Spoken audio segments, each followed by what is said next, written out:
नमस्कार प्रेक्षकांनो, या मालिकेच्या आजच्या जबरदस्त भागामध्ये आपलं स्वागत आहे आणि त्यामध्ये अतिशय सत्याचा ट्विस्ट आणि देवाच्या करणीचा ट्विस्ट आपल्यासमोर आला आहे. जसे देवावरती श्रद्धा आणि तीच श्रद्धा आज कशी कामाला येते आणि त्याच पुण्याईने आज आता अबीर आणि ओवीच्या निस्सीम भक्तीने सारंग कसा शुद्धीवर येऊन बारा होतो आणि कोणत्या अशा भयानक सत्याचा उलगडा होऊन ते सत्य आता ज्या समोर यायला पाहिजे त्या व्यक्तीसमोर येते, हे सगळं या व्हिडिओमध्ये प्रेक्षकांनो आपल्याला पाहायला मिळणार आहे. चला तर व्हिडिओला सुरुवात करूयात. त्यामध्ये आता अबीर आणि ओवीला त्या गणपती बाप्पाच्या देवळामध्ये आता झोपायला सांगताच आता ओवी ही खाली झोपते. अबीर म्हणतो की ओवी, अगं तू खूप दमलीस आणि तुला झोप येत असेल, तू झोप, पण मी एक सांगू का तुला? अगं ओवी, मला ना आईची खूप आठवण येते. तिकडे आई आपली वाट बघत असेल आणि आपल्याला शोधण्यासाठी आटोकात प्रयत्न करत असेल. तर आता इकडे ओवी म्हणते की माझ्या बाबाला सुद्धा खूप माझी आठवण येत असेल. तर आता अबीर म्हणतो की ओवी तू आता झोप, मी पहारा देतो. तर ओवी म्हणते की अबीर, मला माहिती आहे तुलासुद्धा झोप आली आहे आणि तूसुद्धा झोप, काका आहेत ना पहारा द्यायला. तर आता विठोबा ते सगळं ऐकतो आणि विठोबा ते सगळं ऐकून मनातल्या मनात खुश होऊन आता त्यांच्याकडे तिरप्या नजरेने बघत हसतो. आणि अबीर म्हणतो की मला ना त्या माणसाचा अजिबात भरोसा नसतो, तू झोप, मी आहे जागा. आणि इकडे आता ओवी ही झोपी जाता जाता अबीर हा पहारा देत बसतो. पण त्याच वेळेस आता अबीरला सुद्धा डुकली लागते आणि अबीरसुद्धा तसाच झोपी जातो. तर विठोबा त्यांच्याकडे प्रेमाच्या नजरेने बघतो. ही असते विठ्ठलाची भक्ती आणि विठ्ठलाचं प्रेम. आणि इकडे आता तिलोत्तमा बेडरूममध्ये एकटक विचार करत म्हणते की अगोदरच्या सावलीचा काही त्रास मला कमी होता का? त्यात आता डोक्याला ताप, ही 2 पोरं कुठे गेली आणि तो जगन्नाथ डोक्यावर येऊन बसला, आता काय करायचं? आणि इकडे आता तिलोत्तमा राहून विचार करते आणि भैरवीला फोन लावते. तिलोत्तमाचा आलेला फोन बघून आता भैरवी म्हणते की बापरे, ही ना मला आणि फोन. पटकन भैरवी फोन उचलते आणि म्हणते की सूर्य कुठे उगवला म्हणायचा आज, आणि चक्क तिलोत्तमा तू मला फोन केला आहे. तर आता तिलोत्तमा म्हणते अगं काय बोलतेस तू, इकडे ना मी माझ्याच घरात एकटी पडली. आणि आता भैरवी म्हणते की तिलोत्तमा नेमकं काय घडलंय? तिलोत्तमा म्हणते की इथे ना तो अबीर आणि ओवी घर सोडून गेले. तर भैरवी म्हणते काय? तर तिलोत्तमा म्हणते की इकडे ना मोठा गडबड झाली आहे आणि आरडाओरड झाला आहे. आणि त्यानंतर आता इकडे असा गोंधळ उडाला आहे की सावलीने तिच्या बाबाला म्हणजे जगन्नाथला इथे बोलून घेतलं आणि तो सुद्धा इथे ठाण मांडून बसला आहे. आणि आता ते ऐकून आता भैरवी म्हणते की तिलोत्तमा, भोग आता तुझ्या कर्माची भळ. काय आहे ना, तूच त्याला तो एकदमच कालतंत्राचा ज्योतिषी म्हणून डोक्यावर घेतलं ना, बघ आता तो तुझ्या खरोखर डोक्यावर बसलाय आणि घरातच येऊन बसलाय. आणि अगोदर तू त्याला डोक्यावर बसवलं आणि आता तो घरात येऊन बसलाय, झाली का आता पंचायत? तिलोत्तमा म्हणते की त्याच्या भविष्यावर ना, त्याच्या विद्येवरती मला अगोदर विश्वास होता. तिलोत्तमा म्हणते की जेव्हापासून त्याने माझ्या सारंगचं लग्न त्या सावली बरोबर लावून दिलंय ना. तिलोत्तमा म्हणते की जाऊ दे, मला सगळं पूर्वीचं उकरून काढायचं नाही. मी तुला भैरवी काय सांगते ना ते लक्षपूर्वक ऐक. भैरवी म्हणते मला सांग बरं, ते जगन्नाथचं काय म्हणणं आहे? तिलोत्तमा म्हणते की तो असं म्हणाला की जोपर्यंत मुलं सापडत नाही आणि घरी येत नाही तोपर्यंत मी इथून हलणार नाही. तर आता भैरवी म्हणते की तिलोत्तमा, तुझ्या मैत्रीच्या कसोटीत मला आता उतरायचं नाही आणि तुझ्यासाठी वाटेल ते करायचे आता मला माझी तयारी आहे. भैरवी म्हणते की उद्या तुझ्या घरी येऊन त्या जगन्नाथचा ना मी कसा समाचार घेते तिलोत्तमा, तू बघतच राहा. आणि नाही मी त्याला पळून लावलं तर नावाची भैरवी वजे नाही, असे आता भैरवी तिलोत्तमाला सांगते.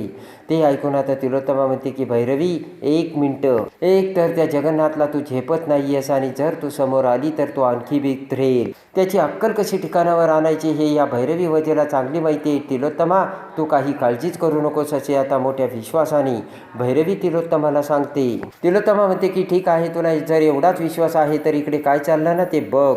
आणि तिलोत्तमा फोन ठेवते. तर भैरवी म्हणते की वा, काय सुवर्णयोग आहे आणि या निमित्ताने चला मला पुन्हा मेंदळ्यांच्या घरी पाय ठेवण्याची संधी मिळते, काय योग आलाय, असे आता भैरवी स्वतःशी बोलते. आणि इकडे आता त्या मंदिरात झोपलेला अबीर आता सकाळी उठून आता अबीरला जाग येते आणि डोळे चोळत अबीर उठून इकडे तिकडे ओवीला बघतो. पण ओवी आता कुठेच नसते. मंदिराच्या बाहेर येऊन ओवी अशी हाक मारत आता अबीर घाबरतो आणि अबीर इकडे तिकडे ओवीला शोधून हाक मारू लागतो. ओवी कुठेच नसते. तर आता अबीर मोठमोठ्याने रडायला लागताच आता विठोबा तिथे येतो आणि म्हणतो की अबीर माऊली काय झालं, रडू नका. अबीर म्हणतो की सांगा माझी ओवी कुठे आहे, तुम्हीच माझ्या ओवीला पळवलं ना. तर आता विठोबा म्हणतो घाबरू नका अबीर माऊली, ओवी सापडत नाही आहे का? अबीर म्हणतो तुम्हीच माझ्या ओवीला कुठेतरी नेलंय. तर लगेच आता विठोबा म्हणतो की हे बघा, तुम्ही घाबरू नका, तुम्ही जर असा रडत राहिला तर ओवी सापडणार आहे का? आणि इकडे आता विठोबा म्हणतो की चला आपण ओवीला शोधूयात आणि अबीरला घेऊन आता विठोबा ओवीला शोधायला जातो. सावली आता गणपती बाप्पासमोर इकडे एकटक नजरेने बसून आता अबीरचा विचार करत असते. जगन्नाथ अमृता आता सावलीकडे बघतात तर आता जगन्नाथला सुद्धा वाईट वाटते. तर अमृता आता सावलीला समजावू लागते. अमृता म्हणते की सावली हे बघ ऐक ना, तू काही काळजी करू नकोस, विठोबा आपल्या अबीर आणि ओवीच्या बरोबर असेल. आणि इकडे आता जगन्नाथ म्हणतो की साऊ बाळा तू ऐक अमृताचं, तू अजिबात काळजी करू नकोस आणि विठुराया आपल्या मुलांसोबत आहे, तो त्यांना काहीच होऊ देणार नाहीये. आणि डोळ्यातून अश्रूंच्या धारा गाळत आता सावली म्हणते की नाही नाही बाबा, जोपर्यंत माझा अबीर सुखरूप घरी येत नाही तोपर्यंत मी काहीही खाणार पिणार नाही. आणि इकडे आता तेवढ्यात आता भैरवी तिथे येते आणि जगन्नाथला हाक मारत बोलावते.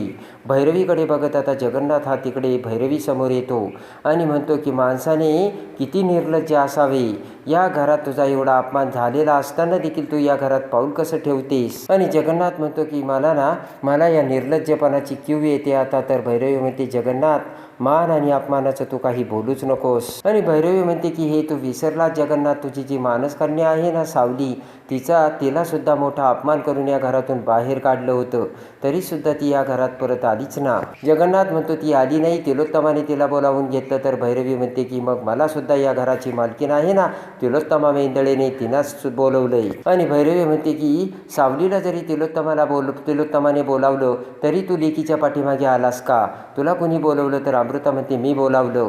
तेव्हा ते ऐकून आता भैरवी म्हणते की अमृता मला एक गोष्ट सांग ना, या घरात तुझं स्थान काय आहे, म्हणजे तू ज्या कोणत्या अधिकाराने याला बोलावलंस, म्हणजे तो अधिकार सुद्धा आता तुला मिळालाय का. आणि इकडे आता ओवीला शोधत शोधत विठोबा आणि अबीर हाक मारत रडतच आता अबीर विठोबा बरोबर आता त्या जंगलात शोधत असतात. तर ओवी आता त्या जंगलात मध्यभागी आता झोपलेली बेशुद्ध पडलेली असते. तर तेवढ्यात अबीर ओवीला बघतो आणि पळतोच आता ओवीकडे येतो. विठोबा आता ओवीला बघतो आणि आता ओवीला साप चावल्याचे आता दोघांना दिसते. आणि इकडे आता विठोबा म्हणतो की तुम्ही काही काळजी करू नका, मी देवळात जातो आणि देवळात गेल्यानंतर ना मी ओवीला बरं करतो. आणि अबीरकडे बघत विठोबा म्हणतो की तू देवळात जा. तेव्हा आता अबीर म्हणतो की माझ्या बहिणीला साप चावलाय, मी कुठेच जाणार नाहीये. आणि इकडे आता विठोबा म्हणतो की मी तुम्हाला सांगतो, तुम्ही देवळात जा, मी ओवीला बरं करून घेऊन येतो. अबीर माऊली तुम्ही माझं ऐका. अबीर माऊली तुम्ही असा हट्ट करू नका, ओवीला मी सुखरूपपणे आणतो म्हणजे आणतो, मी तुम्हाला वचन देतो, असे आता विठोबा अबीरला सांगतो. आणि नाविलाजाने अबीर आता पुन्हा देवळाकडे आता रडत रडतच जाऊ लागतो. तर इकडे आता विठोबा ज्या ठिकाणी सर्पदंश ओवीच्या हाताला झालेला असतो ती जागा बघतो आणि आता विठोबा इकडे तिकडे विचार करतो.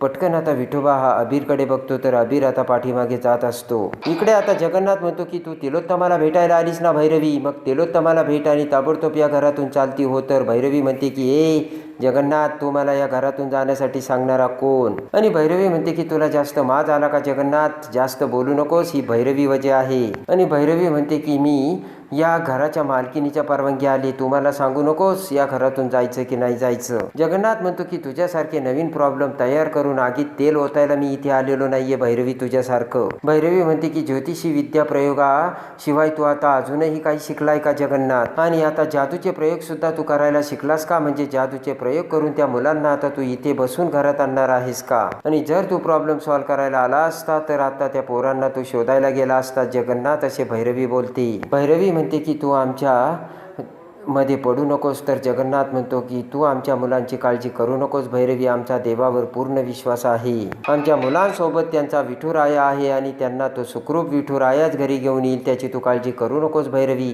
असे जगन्नाथ भैरवीला सांगतो. भैरवी म्हणते की कसा तुमचा विठुराया मुलांना घरी घेऊन येतो ना ते आता आपण बघूच. जगन्नाथ म्हणतो की झालं का मग आता तुझं बोलून, एक काम करतो आता तिलोत्तमाला भेट आणि इथून निघून जा, आमचं ना आमच्या मुलांचं काय करायचं ते आम्ही बघून घेऊ, असे जगन्नाथ सांगतो.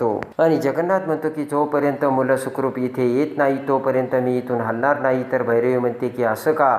मग भैरवी म्हणते की जोपर्यंत तू इथून हलत नाहीये ना तोपर्यंत मी सुद्धा इथून हलणार नाही. आणि बघतेच आता तू काय करतो ते, असे म्हणत आता भैरवी आतमध्ये तिलोत्तमाकडे जाते. आणि इकडे आता अबीर हा बाजूला जाऊन आता ढसढसा रडू लागतो. आता डोळ्यातून अश्रूंच्या धारा वाहत आता डोक्याला हात लावत अबीर म्हणतो की ओवी हे काय झालं. आणि इकडे आता त्या गणपती बाप्पाच्या देवळामध्ये एकटकटा रडत असताना आता समोरून ओवी येते आणि खाली डोके घालून रडत असलेल्या अबीरला म्हणते म्हणते की अबीर. आणि अबीर आता ओवीचा आवाज ऐकता जाता समोर बघतो तर ओवी तिथे आलेली असते, डोळ्यातील पाणी आता पुसत मोठे डोळे करून. अबीरचा विश्वास बसत नसतो आणि पुन्हा आता अबीर ओवीला बघतो आणि म्हणतो, ओवी तू आलीस. आणि पटकन आता अबीर ओवीला मिठी मारतो आणि लगेच आता अबीर म्हणतो की पण तुला साप चावला होता ना ओवी. तर ओवी म्हणते, हो मला साप चावला होता, पण त्या काकांनी ना मला दवाखान्यात नेलं आणि माझं विष उतरलं. अबीर म्हणतो की मला एक सांग ना ओवी, या जंगलामध्ये दवाखाना आणि इंजेक्शन आलं कुठून.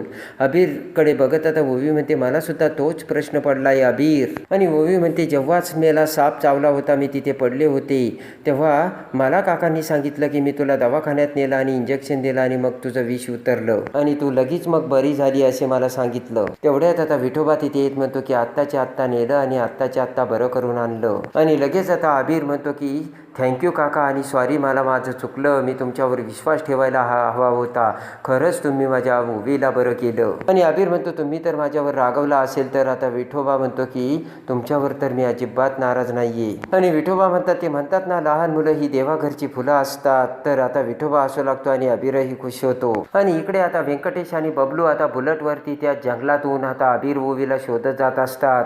एका ठिकाणी बुलेट थांबून बबलू म्हणतो की मला वाटतंय हीच पंढरपूरची वाट आहे आणि इथेच अबीर आणि ओवी या जंगलातून जात असतील. आणि व्यंकटेश म्हणतो की मला वाटतंय जर अबीर आणि ओवी ह्याच वाटेतून गेले असतील तर हे जे दुकानदार आहेत ना यांनी कदाचित त्यांना बघितलं असेल, चल आपण चौकशी करूयात. तर बबलू आणि व्यंकटेश लगेच आता त्या चहावाल्याच्या दुकानासमोर येतात आणि म्हणतात की नमस्कार. तर आता ते काका म्हणतात, बोला, मस्का मारून चहा देऊ का. तर बबलू म्हणतो, नको काका, आम्हाला तुमच्याकडून एक मदत हवी होती. काका म्हणतात, कसली मदत हो. आणि आता व्यंकटेश त्याच्या मोबाईलमधील तो फोटो दाखवत म्हणतो की काका ही 2 लहान मुलं या वाटेने आली होती का. तो फोटो बघत आता तो माणूस म्हणतो की हो हो, मला ना माझ्या काकांनी काल सांगितलं 2 लहान मुले इकडे आली होती आणि ती मुलं एकदम थकल्यासारखी वाटत होती आणि त्यांना उपवासाचं काहीतरी खायचं होतं, पण आमच्या टपरीवर उपवासाचं मिळत नाही ना. आणि मग त्यांनी सांगितलं की पुढे हॉटेल आहे उपवासाचं, तिकडे मिळेल. आणि मग ते पुढे गेली. तर आता ते ऐकून आता व्यंकटेश आता त्या काकांचे आभार मानतो. आणि व्यंकटेश म्हणतो, त्यांच्यासोबत तिसरं व्यक्ती कोणी होतं का. तो माणूस म्हणतो, नाही नाही काका म्हटले ना त्यांच्यासोबत कोणीच नव्हतं. आणि आता बबलू म्हणतो की दादा याच दिशेने गेले ना. तर तो माणूस म्हणतो, 100% याच दिशेने गेलेत ती मुलं. तर आता थँक्यू असे म्हणत बबलू आणि व्यंकटेश लगेच आता त्यांच्या बाईकवरून आता त्या दिशेने जाऊ लागतात. इकडे आता जड अंतकरणाने पायऱ्या उतरत आता सावली ही सारंगच्या रूममधून खाली येते. तर जगन्नाथ म्हणतो की साऊ बाळा, सारंग अजून शुद्धीवर आला का. तर लगेच आता सावली म्हणते, नाही बाबा, ते अजून शुद्धीवरच आलेले नाहीयेत. आता ते ऐकून आता जगन्नाथ म्हणतो की देवा, हे सगळं काय चाललं. इकडे सारंगच्या तब्येतीत काही सुधारणा होत नाही आणि इकडे मुलं कुठे गेली. आणि सावली म्हणते की मला हेच कळत नाहीये, एवढ्या लहान मुलांनी एवढ्या टोकाचा निर्णय कसा घेतला. आणि तेवढ्यात आता अमृता ही सावलीसाठी आता फ्रुट्स घेऊन येते आणि म्हणते की सावली, अगं तू काहीच खाल्लेलं नाहीये कालपासून, प्लीज तू खाऊन घे. तर लगेच आता सावली म्हणते की नाही नाही अमृता वहिनी, जोपर्यंत मुलं येत नाही तोपर्यंत मी काहीच खाणार नाही. तर जगन्नाथ अमृताला धक्का बसतो. आणि आता त्या सावलीचा हात धरून अमृता म्हणते, हे बघ सावली, मी तुझं आता काहीच ऐकणार नाही. तर तेवढ्यात तिलोत्तमा भैरवीला घेऊन तिथे येते. भैरवीला बघताच आता जगन्नाथ म्हणतो, या भैरवी, तुमचीच कमी होती, या. आणि लगेच आता जगन्नाथ तिलोत्तमाला म्हणतो की कशाला घेतलं या घरात तिला. तेव्हा आता तिलोत्तमा म्हणते की हे घर माझं आहे आणि या घरात कुणाला घ्यायचं आणि कुणाला नाही ते मी ठरवणार. आणि इकडे आता जगन्नाथ म्हणतो की उत्तम, तुमचंच घर आहे आणि तुम्ही ठरवलं ना, मग घ्या हिला इथेच ठेवून.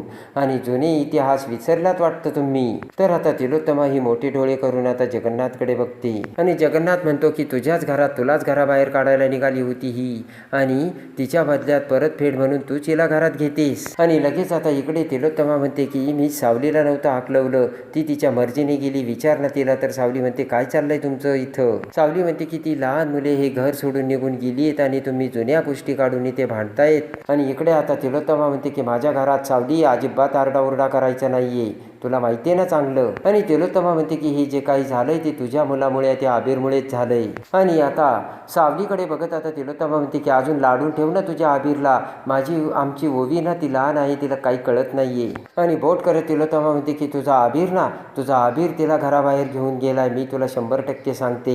आणि लगेच आता बोट करत आता सावली म्हणते की माझ्या मुलाबद्दल काही बोलायचं नाही तिलोत्तमा मॅडम, कारण तुमच्या या स्वभावामुळे तुमची 2 मुले तुम्हाला सोडून गेलीत. आणि लगेच आता आता त्यालासुद्धा जबाबदार तूच आहे आणि हे सगळं तुझ्याचमुळं झालं असे सगळं खापर सावलीवरती फोडून तिलोत्तमा आता मोकळी होते. आणि इकडे आता जगन्नाथ म्हणतो की तुला जो काही बोलायचं ना तो सगळा दोष तू सावलीलाच देऊन मोकळी हो, तुझी यामध्ये काही चुकच नाही जशी, बरोबर ना. आणि जगन्नाथ म्हणतो की तुला तुझ्या मुलाला सांभाळता आलं ते बघ का. तर आता तिलोत्तमा म्हणते की तुला तरी तुझ्या मुलीला सांभाळता आलंय का. आणि जगन्नाथ म्हणतो की त्याला सुद्धा कारणीभूत तूच आहे, कारण तू हे जे काही केलंय ते त्याला कारणीभूत तूच आहेस. आणि जगन्नाथ बोट करत आता तिलोत्तमाला म्हणतो की तुला तुझ्या कोणत्याच मुलाचा संसार नीट करता आला नाही. जगन्नाथकडे बघत आता तिलोत्तमा म्हणते की हे फक्त एकाच्याच बाबतीत झालं रे. तिलोत्तमा म्हणते की तुझ्या दुसऱ्या मुलीचं काय तिने माझ्या सारंगचं आयुष्य उद्ध्वस्त केलंय या तुझ्या सावलीने. आणि लगेच आता या घरात येऊन माझ्या सारंगचं आयुष्य तिलोत्तमाने उद्ध्वस्त केल्याचे बोलताच आता मोठ्याने ओरडत सावली म्हणते की बस झालं तुमचं, काय चाललं इथे. आणि सावली म्हणते की ती 2 मुले न सांगता कुठेतरी निघून गेली, तुम्हाला काही भान वगैरे आहे का आणि काही कळतंय का. आणि तिलोत्तमाकडे बघत आता सावली म्हणते की तुम्ही त्यांना शोधायचं सोडून इथे भांडत बसलाय आणि इकडे सारंग कोमात आहे म्हणून मला इथे थांबावं लागतं, नाही तर मीच त्यांना शोधायला गेले असते. आणि इकडे आता तेवढ्यात सावलीकडे रागाने आता तिलोत्तमा बघता क्षणी इकडे आता सुशीला तिथे येते आणि म्हणते की काय झालं. आणि बबलूने मला फोन केला होता, सारंग शुद्धीवर नाही आली आणि सारंगची तब्येत अजूनच बिघडली म्हणे. तर आता भैरवी म्हणते तू कोण आहेस ग. तर लगेच मोठे डोळे करून तिलोत्तमा भैरवीला खुणावते आणि म्हणते भैरवी. तर आता भैरवी डोक्याला हात लावत म्हणते हो हो तू सारंगची बायको नाही का. आणि भैरवी म्हणते की 8 वर्षापूर्वी 8 वर्षानंतर इथे एवढं बदलून गेलं काहीच लक्षात राहत नाहीये. जगन्नाथ म्हणतो की पण तू तर अजिबात नाही बदललीस भैरवी. तेवढ्यात आता तिलोत्तमा म्हणते की अमृता तू एक काम कर, सुशीलाला ना सारंगकडे घेऊन जा. आणि इकडे आता सावलीला संशय येतो, पण आता अमृता ही सुशीला घेऊन आता सारंगच्या बेडरूममध्ये जाते. तर तिलोत्तमा आता तिच्या बेडरूममध्ये जाताच आता भैरवीसुद्धा आतमध्ये जाते. आणि इकडे आता सावली ही जगन्नाथकडे येत म्हणते की बाबा एकदा बबलू दादाला फोन करून बघा ना मुलांचा काही तपास लागला की नाही. जगन्नाथ म्हणतो की सावली लगेच करतो मी. आणि जगन्नाथ त्याच्या खिशातून आता मोबाईल बाहेर काढतो आणि जगन्नाथ आता बबलूला फोन लावतो, पण आता मुलं सापडली नसल्याचे आता बबलू जगन्नाथला सांगतो. आणि त्यानंतर आता जगन्नाथने फोन ठेवताच आता इकडे जगन्नाथच्या मोबाईलवर नवीन नंबरवरून कॉल येतो. सावली आता एकटक नजरेने फक्त अबीरचा विचार करत बसलेली असते आणि सावलीला आता कशामध्येच आता इंटरेस्ट नसतो. तर तेवढ्यात फोन वाजता क्षणी आता जगन्नाथ म्हणतो की सावली अगं नवीन नंबर आहे आणि तू फोन घे ना, कदाचित मुलांच्या चौकशी आणि तपासाचा सुद्धा फोन असू शकतो. नाविलाजाने आता सावली ही जगन्नाथकडून आता फोन घेते आणि हॅलो कोण बोलतंय असे सावलीने विचारताच आता अश्रूंच्या धारा आता डोळ्यातून काढत आता रडतच अबीर म्हणतो की आई मी अबीर बोलत असतो. आणि अबीर हा शब्द ऐकताच आता सावली खडकन उठून उभा राहते आणि म्हणते की अबीर बाळा तू कुठे आहेस, कसा आहेस, तू बरा आहेस ना. तर आता रडतच आता अबीर म्हणतो की आई आता आम्ही लवकरच पंढरपुरात पोहोचत असतो. तर ते ऐकताच आता सावली म्हणते की पंढरपूर. तर इकडे आता अमृता आणि जगन्नाथला मोठा धक्का बसतो. आणि लगेच आता घाबरतच आता सावली म्हणते की कुणासोबत आहे तुम्ही आणि हा कुणाचा फोन आहे. आणि लगेच आता अबीर तो फोन आता विठू माऊलीकडे देतो आणि लगेच आता विठोबा सावलीला म्हणतो की सावली तुम्ही काही काळजी करू नका, विठू माऊली असताना काहीही होणार नाही. आणि अबीर माऊली आणि ओवी व्यवस्थित पंढरपूरला जाऊन विठोबाचे दर्शन घेणार. हा विठू माऊलीचा शब्द असल्याचे आता बोलताच सावलीच्या अंगावर आलेला असतो तो सरकन काटा. आणि साक्षात विठोबाने आता अबीर आणि ओवीचं रक्षण करून अबीर आणि ओवीला विठोबाचं दर्शन घडवलेलं असतं आणि तेही पंढरपुरात विठोबाच्या पायावरती. इकडे आता डोके ठेवता क्षणी आता अबीर आणि ओवी सारंगला बरं करण्यासाठी आता विठोबाकडे साकडं घालताच आता इकडे आता जादू ही कमाल करून मोठा चमत्कार करून आता विठोबाने आता सारंगला तिकडे शुद्धीवर आणलेलं असतं. आणि इकडे विठोबाच्या पायावर पाय ठेवताच तिकडे सारंग शुद्धीवर येऊन विठोबाने दाखवलेली असते विठू माऊलीची आगाध लीला. आणि त्याच वेळेस आता इकडे विठू माऊली म्हणतात की अबीर माऊली आता घरी जा, तुमचे सुपर हिरो आता शुद्धीवर आलेत आणि ते एकदमच ठीकठाक होतील. आणि तो शब्द ऐकताच आता इकडे अबीरच्या आणि ओवीच्या जीवात जीव येतो आणि अबीर ओवीच्या निश्चिम भक्तीने सारंगला शुद्धीवर आणून आता विठोबाने करून दाखवलेला असतो तो सगळ्यात मोठा चमत्कार. आणि कसा वाटला विठू माऊलीचा चमत्कार ते कमेंट्समध्ये नक्की कळवा. आणि प्रेक्षकांनो, तुम्हाला हा एपिसोड कसा वाटला ते कमेंट्स करून आम्हाला नक्की सांगा. आणि या मालिकेच्या डेली अपडेटसाठी आपल्या चॅनलला लाईक करा, सबस्क्राईब करा.